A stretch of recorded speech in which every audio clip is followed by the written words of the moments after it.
This is it. What once was science fiction is now reality.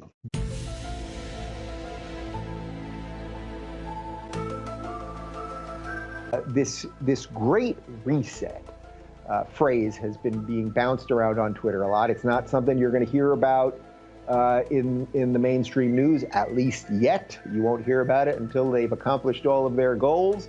It's like, this is not made up stuff. I keep seeing that they're saying like something like not all of them, but we're seeing like, oh, 90% of the hospital beds in California are overtaken. SoCal and LA, all the hospital beds are overtaken. There's two hospitals that I live about 10 minutes between, and I drove by both yesterday, and they're pretty much empty. I did not go in and check every bed, so I'm just telling you what I can see on the outside, which are pretty much empty parking lots and the lines for COVID testing that are completely empty and everything else. So it's just like, what's going on here? We know that big tech is manipulating us at every level, at every stage, consistently and constantly. So why is it that Twitter has worked one way for years, and literally 2 weeks before an election, they make it harder or more confusing to send out a message, to amplify a message you believe in? So when I saw it on my phone the first time, I thought my phone was having a glitch or something, because they also didn't even send out a message. I happened to see that Jack Dorsey on Twitter, the CEO, he sent out one message about it. But if you didn't see that, and then you're going, wait a minute, I can't retweet the way I used to, you might not know that something's there. And the reason they're doing that is they don't want certain information to travel as fast as it can or it would with 14 and now less days to an election. This literally, and people often don't use the word literally correctly, this is literally George Orwell's 1984 newspeak, that we will change the meaning of words so that no one will ever be able to have a sensible conversation with anyone. Truth will have no meaning. It will be impossible to speak the truth because we won't have the words for it.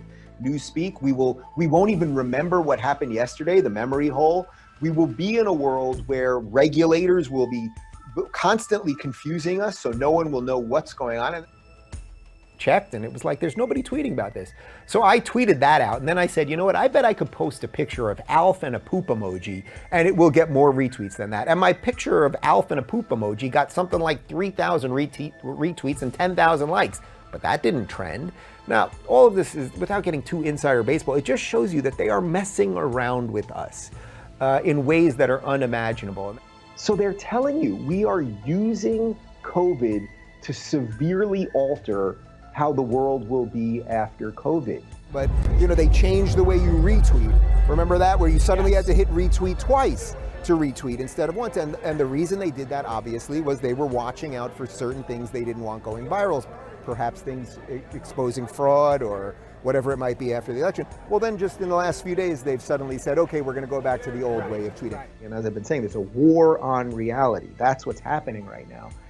But the people that are making sense to me right now are the people that are honestly looking at the world as it is, not as they want it to be. But if you only look at the world as you want it to be, you will be endlessly miserable, because guess what? You don't own the world, buddy.